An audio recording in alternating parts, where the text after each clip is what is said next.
finishes off in style. A magnificent strike into the crowd.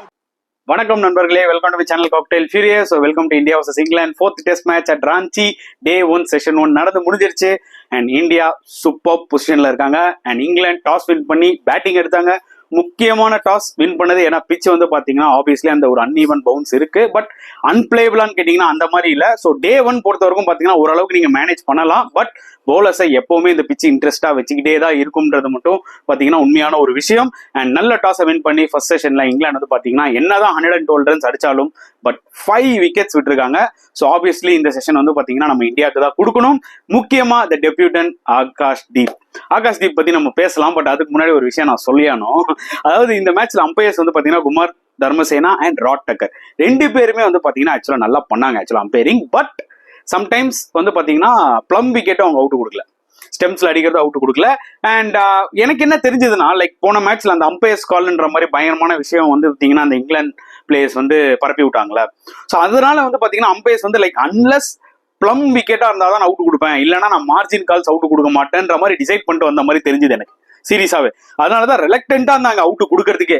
India தான் review போய் LBW ஆக்சுவலா wicket எடுத்துக்கிட்டு இருந்தாங்க தவிர அம்பையர்ஸ் வந்து டைரக்டா அவுட் கொடுக்க பயங்கரமா யோசிச்சுட்டு இருந்தாங்க. எஸ், பென் ஸ்டோக்ஸ் விக்கெட் பால், அவர் வந்து ஃப்ரண்ட்ல ஆட வேண்டிய பால் ஒரேடியா ஸ்டெம்புக்கு முன்னாடி பேக்ல போய் விளாடினாரு. பட் பிச்சில் கொஞ்சம் பாத்தீங்கன்னா அன்இவன் பவுன்ஸ் இருக்கு. அண்ட் ஜடேஜா உங்களுக்கு தெரியும் எந்த அளவுக்கு அவர் எஃபெக்டிவா இருப்பாரு இந்த மாதிரி பிச்சில். ஸோ பால் லோ கேப்ட் ஆயிடுச்சு. அதுதான் பிளம் விக்கெட். அது மட்டும் தான் தர்மசேனா வந்து ஈஸியா கொடுத்தாரு. மற்றது எல்லாமே இந்தியா வந்து எல்லா போலர்ஸும் கதற வேண்டியதா இருக்கு, அம்பையர் அவுட் கொடுப்பா அப்படின்ற மாதிரி இருக்கு, இல்லைன்னா ரிவ்யூ போய் தான் விக்கெட் எடுக்கிற மாதிரி இருந்துச்சு. ரொம்ப ஒரு இன்ட்ரெஸ்டிங்கான ஒரு செஷன், அதான் நான் சொல்ல முடியும். ஸோ இப்போ நம்ம டெபியூட்டன் ஆகாஷ் தீப் பத்தி பேசலாம். என்னோட லாஸ்ட் வீடியோ ப்ரிவியூலே நான் கிளியரா சொல்லியிருப்பேன். லைக் ஆகாஷ் தீப் தான் வந்து பாத்தீங்கன்னா டெபியூ பண்ண போறது, ஏன்னா ரிப்போர்ட்ஸ்ல கிளியரா சொல்லியிருந்தாங்க அந்த டைம்லயே. அண்ட் இன்னொரு விஷயம் நான் சொல்லியிருந்தேன், லைக் ஆகாஷ் தீப் வந்து பாத்தீங்கன்னா கொஞ்சம் அந்த என்ன சொல்றது hitting the deck type of bowlers, அந்த மாதிரி போலர்லாம் வந்து பாத்தீங்கன்னா இந்த மாதிரி ஒரு கொஞ்சம் ஸ்கிராச்சியான ஒரு பிச்லாம் ரொம்பவே எஃபெக்டிவா இருப்பாங்க. முக்கியமா நம்ம இந்தியன் கண்டிஷன்ஸ், சப்கான்டினென்ட் கண்டிஷன்ஸ்ல கூட இந்த மாதிரி போலர்ஸ் எஃபெக்டிவா இருப்பாங்க. ஏன்னா அவங்க வந்து ஸ்விங்கை ரொம்ப எதிர்பார்த்து கிடையாது, பிச்சில் எதிர்பார்த்து போடுற போலர்ஸ். கொஞ்சம் பிச்சை வந்து பேங் பண்ணுவாங்க. ஸோ என்ன ஆகும்னு பாத்தீங்கன்னா பிச்சில் கொஞ்சம் கிராக்கோ இல்ல கொஞ்சம் அந்த டெஸ்டினஸ் இருந்துச்சுன்னா டெஃபினட்டா இந்த மாதிரி போலர்ஸ்க்கு டெஃபினட்டா எஃபெக்டிவா இருக்கும். ஏன்னா இவர் skiddy type of bowler. And moreover இம்பார்ட்டன்டான ஒரு விஷயம் 138-140 கிலோமீட்டர் ஸ்பீடை கன்சிஸ்டன்டா போடுறாரு. அந்த பக்கம் சிராஜ் பாத்தீங்கன்னா 130 தான் போட்டுட்டு இருந்தாரு, நிறைய ரன்ஸ் லீக் பண்ணிக்கிட்டு இருந்தாரு. ஸோ இந்த செஷன்ல அதுதான் major difference. And Akash Deep அதனாலதான் வந்து பாத்தீங்கன்னா 3 விக்கெட் எடுத்தாரு அவரோட டெபியூட்லயே. ஃபென்டாஸ்டிக் போலிங் எஃபர்ட், கண்டிப்பா பாராட்டி ஆகணும் அந்த பையனை. ஏன்னா எல்லாருக்குமே அந்த நர்வ்ஸ் இருக்கும். இதற்கும் இந்தியாவுக்கு நிறைய பேர் டெபியூ பண்ணியிருக்காங்க, நல்ல கண்டிஷன்ஸ்ல டெபியூ பண்ணியிருக்காங்க. சவுத் ஆப்பிரிக்கால போலிங் கண்டிஷன்ஸ்ல டெபியூட் பண்ணியிருக்காங்க லைக் பிரசித் கிருஷ்ணா, முகேஷ் குமார். பட் இந்த அளவுக்கு ஒரு என்ன சொல்றது ஒரு எஃபெக்டை வந்து கிரியேட் பண்ணல அவங்க. டு பி வெரி ஆனஸ்ட், இது என்னோட பாயிண்ட் ஆஃப் வியூ. உங்களோட கருத்துக்களை தாராளமா கமெண்ட் செக்ஷன்ல போடுங்க. பட் நான் அசஸ் பண்ண வரைக்கும் பாத்தீங்கன்னா முகேஷ் குமார், பிரசித் கிருஷ்ணாலாம் நல்ல ஒரு போலிங் கண்டிஷன்ஸ்லயே உங்களுக்கு வந்து அந்த ஒரு டெபியூட் ஆப்பர்ச்சுனிட்டி கிடைச்சது. அதை அவங்க சரியா யூஸ் பண்ணலாம் தான் தோணுச்சு.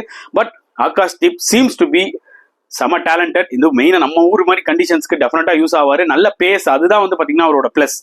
ஏன்னா கிராலியோட மேடின் டெஸ்ட் விக்கெட் அவர் வந்து பாத்தீங்கன்னா கிராலி தான் இருந்திருக்கும். அன்பார்ச்சுனேட்லி நோ பால், அது அவரை தான் பிளேம் பண்ணி ஆகணும். ஸோ அந்த ஒரு விஷயத்தை ஆக்சுவலா கொஞ்சம் ஒர்க் அவுட் பண்ணி ஆகணும் ஆகாஷ் தீப். ஏன்னா இப்போ ஓகே, பட் குரூஷியல் டைம்ல வந்து நீங்க ஒரு இம்பார்ட்டன்ட் விக்கெட் எடுக்கும்போது நோ பாலா இருந்துச்சுன்னா ஒண்ணுமே பண்ண முடியாது. ஸோ அது கண்டிப்பா ஆகாஷ் தீப் ஒர்க் அவுட் பண்ணி ஆகணும்.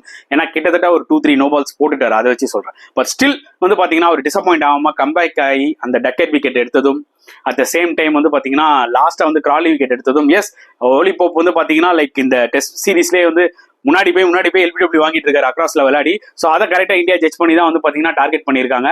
பட் எனக்கு ரொம்ப பிடிச்ச விக்கெட்டே வந்து பாத்தீங்கன்னா டக்கெட்டோட விக்கெட் குத்தி லைட்டா அப்படி ஷேப் ஆச்சு, எட்ஜ் வாங்குச்சு. அண்ட் கிராலியா அதே லென்த் எப்படி அந்த நோபால்ல விக்கெட் எடுத்தாரோ அதே லென்த் தான் ஆஃப் ஸ்டெம்ப்ல குத்தி லைட்டா அப்படி நிப்பாயி உள்ள போச்சு. ஸோ கிராலி வந்து பாத்தீங்கன்னா ஆக்சுவலா அந்த மனுஷனை நான் கொஞ்சம் பாராட்டுவேன். எப்படி சொல்லுங்க, போல்ட் ஆயிட்டாரு, நோ பால் ஆயிடுச்சு. அதுக்கப்புறம் பார்த்தாரு ஓகே இதுக்கு மேல இந்த பிச்சு வந்து பாத்தீங்கன்னா கொஞ்சம் அப் அண்ட் டவுனா இருக்கு, நம்ம ஸ்டைலுக்கு செட் ஆகாது, முடிஞ்சவருக்கு அடிச்சுட்டு போலான்ற மாதிரி அவர் வந்து பாத்தீங்கன்னா டக்குன்னு ஒரு 42 அடிச்சுட்டு போயிட்டாரு. ஆக்சுவலா வெரி ஸ்மார்ட்டான ஒரு இன்னிங்ஸ். அதுக்கப்புறம் அவரை இந்த செஷன்லேயே செம ஸ்மார்ட்டா விளையாடுனதுன்னு பார்த்தா எனக்கு தெரிஞ்சு கிராலி தான். எஸ், பேர்ஸ்டோ நல்லா விளையாடினாரு, பட் அதுக்கு வரேன். பட் கிராலி வந்து பாத்தீங்கன்னா அந்த ஒரு மொமெண்டம் இனிஷியலா விளையாடுறது இன்னுமே ரொம்ப கஷ்டம் இந்த பிச்சில். ஸோ விக்கெட்ஸ் இருந்தாலும் அவர் டக்குன்னு அடிச்சு கொடுத்துட்டு போயிட்டாரு 42.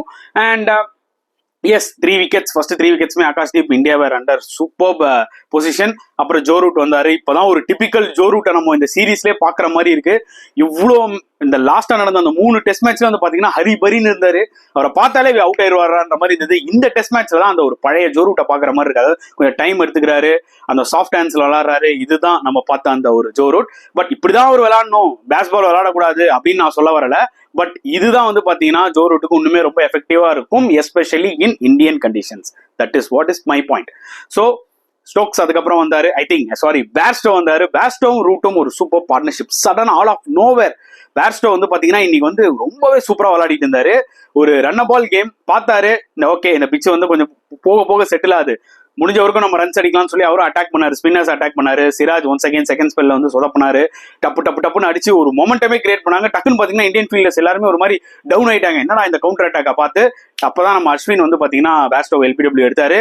ஸோ அவர் அரௌண்ட் விக்கெட் வந்து போடுறதே அந்த எல்பிடபிள்யூக்காக தான். பேர்ஸ்டோ அந்த ஸ்வீப் அவாய்ட் பண்ணலாம், ஏன்னா இந்த சீரீஸ்ல ஒரு ஸ்வீப் விளையாடி அவுட் ஆயிட்டு போறாரு தேவையில்லாம. பிச்சு செட்டில் ஆயிடுச்சு. இப்போ இங்கிலாந்து பாத்தீங்கன்னா 5 விக்கெட் லூஸ் பண்ணிட்டாங்க. எஸ், அப் அண்ட் டவுன் இருக்கும், பட் ஸ்டில் இந்த பிச் வந்து பாத்தீங்கன்னா கொஞ்சம் ஸ்லோ நேச்சர்ல தான் இருக்கும். வேற நீங்க ஸ்பின்னர்ஸ் பேக் ஃபுட்ல விளையாடலாம். பட் ஸ்டோக்ஸ் பண்ண மிஸ்டேக் லஞ்சுக்கு முன்னாடி என்னன்னு பாத்தீங்கன்னா, ரவீந்திரா ஜடேஜாவை நீங்க ரொம்ப பின்னாடி விளையாடக்கூடாது. அப் அண்ட் டவுன் பிச்சில் என்னைக்குமே நீங்க ஓரளவுக்கு வந்து பாத்தீங்கன்னா ஓரளவுக்கு ஷார்ட்டா போடுறாரா அந்த பாலை நீங்க பேக் ஃபுட்ல ஆடலாம். பட் இந்த பாலை வந்து அவர் வந்து ஃப்ரண்ட்ல ஆடி இருக்கலாம். பட் அதை விட்டுட்டு ரொம்ப அவரே பின்னாடி போய் பாலை வாங்கிட்டாருன்னு தான் சொல்ல முடியும். ஸோ இந்த மாதிரி ட்ராக்ல எல்லாம் ஆப்வியஸ்லி அந்த ஒரு உள்ள வர பால் கொஞ்சம் லோ கேப்ட் ஆகுன்றது ஒரு பேசிக் காமன் சென்ஸ். ஆக்சுவலா அந்த ஒரு சின்ன ஒரு எரர் ஆஃப் ஜட்மெண்ட் தான் நான் சொல்ல முடியும் ஸ்டோக்ஸோடது. உடனே இந்த பிச்சை வந்து அப்படியே உருட்டுறாங்கடா அப்படின்னு நம்ம சொல்ல முடியாது. எஸ், பிச்சை வந்து கொஞ்சம் அப் அண்ட் டவுனா தான் இருக்கு. 5 டெஸ்ட் மேட்ச்ல ஒரு டெஸ்ட் மேட்ச் கொஞ்சம் அப்படி இப்படி தாங்க இருக்கும். 2 சைடும் பேட்டிங் ஆடி முடிஞ்சதுக்கு அப்புறம் தான் நம்மளுக்கு என்ன கதைன்றது தெரியும். But end of the day India will be very happy. ஏன்னா 5 விக்கெட்ஸ் இன் செஷன் வந்து பாத்தீங்கன்னா வேற லெவல். ஃபர்ஸ்ட் செஷன் டாஸை தோத்துட்டு எவ்வளவு இந்தியா இங்கிலாந்து வந்து பாத்தீங்கன்னா சீக்கிரமா ஆல் அவுட் பண்றாங்களோ அதுதான் இந்தியாவுக்கு நல்லது. ஏன்னா இல்லைன்னா நம்ம தான் 4th இன்னிங்ஸ் விளையாடணும். இந்த பிச்சை பார்க்கும்போது 4th இன்னிங்ஸ் இன்னுமே ரொம்பவே டஃபா இருக்குன்றதுதான் கிளியர் கட்டா தெரியுது. லெட்ஸ் சி என்னன்னு பார்க்கலாம். I think it's matter of Joe Root versus India தான் நினைக்கிறேன் second session. So it's going to be really interesting. But really happy for Akashdeep. ஒரு முதல் மேட்ச்ல ஒரு ஆப்பர்ச்சுனிட்டி கிடைச்சாரு, அவரோட ஃபுல் 100% கொடுத்தாருன்னு தான் உண்மையா சொல்ல முடியும். எனக்கு அதுதான் தோணுச்சு. அந்த மனுஷனை பார்க்கும்போதுல ஃபுல் 100% கொடுத்தப்பா, சல்யூட் பா உனக்கு அப்படின்ற. அவர் விக்கெட்டே எடுக்காம இருந்தா கூட அவர் போட்ட லைன், அவர் போட்ட எஃபர்ட் வந்து பாத்தீங்கன்னா எக்ஸ்ட்ரீமா இருந்துச்சு. ஆக்சுவலா அதுதான் நம்ம பாராட்டி ஆகணும். ஸோ வெயிட் பண்ணி பார்க்கலாம் எப்படி செகண்ட் செஷன் போகுதுன்னு சொல்லிட்டு. ஸோ உங்களோட கருத்துக்களை தாராளமா கமெண்ட் செக்ஷன்ல போடுங்க. ஸோ இந்த வீடியோ பிடிச்சிருந்தா லைக் பண்ணுங்க, ஷேர் பண்ணுங்க, முடிஞ்சா சப்ஸ்கிரைப் பண்ணுங்க. ஸோ செஷன் 2 முடிஞ்ச உடனே பார்க்கலாம் ஃப்ரெண்ட்ஸ். அன்டில் தென் பாய்.